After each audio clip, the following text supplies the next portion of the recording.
కుండపోతతో ఢిల్లీ తల్లడిల్లింది. దాదాపు 90 ఏళ్ల తర్వాత కురిసిన రికార్డు వర్షపాతంతో రాజధాని వాసులు నరకం చూశారు. కరెంటు సరఫరా బంద్, మంచినీళ్ల సరఫరా లేదు. దీంతో ఢిల్లీ జనం అల్లాడిపోతున్నారు. వర్షాల కారణంగా 4 మృతి చెందారు. వర్ష బీభత్సం. కుండపోత వాన అంటే ఎలా ఉంటుందో, ఎంత భయంకరంగా ఉంటుందో ఢిల్లీ జనం కళ్ళారా చూశారు. 3 గంటల్లో ఏకంగా 15 సెంటీమీటర్ల వర్షం, 24 గంటల్లో 24 సెంటీమీటర్ల వాన కురిసింది.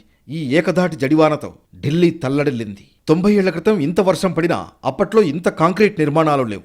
సో అప్పటి వర్షానికి పెద్దగా డ్యామేజీ అంటూ ఏమీ జరగలేదు. ఇప్పుడు ఢిల్లీ అంటే కాంక్రీట్ జంగిల్. దీంతో కాలనీలకు కాలనీలు మునిగిపోయాయి.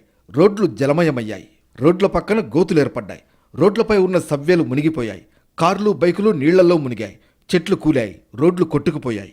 సింపుల్గా చెప్పాలంటే ఢిల్లీ అల్లకల్లోలం, అతలాకుతలమైంది. జనానికి నిద్రలేదు.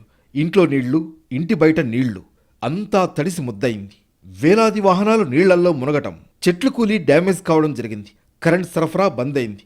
మంచినీళ్ల సరఫరా లేదు. దీంతో ఢిల్లీ జనం అల్లాడిపోతున్నారు. ఢిల్లీలో వర్షం తగ్గినా వాటర్ లాగిన్స్తో ట్రాఫిక్ అస్తవ్యస్తంగా మారింది. శుక్రవారం వేకువజామున ఈదురుగాలులు, వానధాటికి ఢిల్లీ ఎయిర్పోర్ట్ టెర్మినల్ 1 వద్ద పైకప్పు కూలిపోయింది. ఘటనలో కొన్ని వాహనాలు ధ్వంసమయ్యాయి. పలువురు అందులో చిక్కుకుపోయారు. ఫైర్ సిబ్బంది క్షతగాత్రులను బయటకు తీసి ఆసుపత్రికి తరలించారు.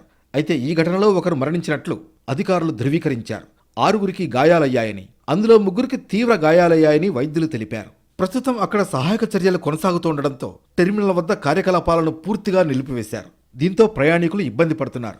మరోవైపు ఈ ఘటనలో సహాయక చర్యలను వ్యక్తిగతంగా పర్యవేక్షిస్తున్నట్లు కేంద్ర పౌర విమానయాన శాఖ మంత్రి రామ్మోహన్ నాయుడు తెలిపారు. ఢిల్లీలోని వసంత్ విహార్ ప్రాంతంలో నిర్మాణంలో ఉన్న గోడ కూలిన ఘటనలో 3 మృతి చెందారు. వీరు అక్కడికి సమీపంలో ఉన్న గుడిసెల్లో నివసిస్తున్నారు. భారీ వర్షానికి ఈ గుడిసెలు సైతం నేలమట్టమయ్యాయి. ఈ ఘటనలో మట్టిలో కూరుకుపోయిన వారి మృతదేహాల కోసం ఎన్డీఆర్ఎఫ్ బృందాలు గాలిస్తున్నాయి. మరోవైపు మరికొందరు ఇది ఢిల్లీ కాదు, వెనిస్ అంటూ బోట్ షికారు చేశారు. వెహికల్స్ అక్కర్లేదు, బోట్లు ఉంటే చాలని సెటైర్లు వేస్తున్నారు. గత 24 గంటల్లో 228 మిల్లీమీటర్ల వర్షపాతం నమోదు కాగా కేవలం అర్ధరాత్రి 2:30 గంటల నుంచి 5:30 గంటల మధ్యలోనే 150 మిల్లీమీటర్ల వర్షం నమోదైంది. ఢిల్లీ జూన్ వర్షాల్లో ఇది కొత్త రికార్డు అని అధికారులు అంటున్నారు. 1936లో జూన్ 28వ తేదీన 235.5 మిల్లీమీటర్ల వర్షపాతం నమోదైంది. ఢిల్లీలో కుండపోత వర్షంపై లెఫ్టినెంట్ గవర్నర్ అత్యవసర సమావేశం ఏర్పాటు చేశారు. ఉద్యోగులందరికీ సెలవులు రద్దు చేసి విధుల్లో చేరాలని ఆదేశించారు.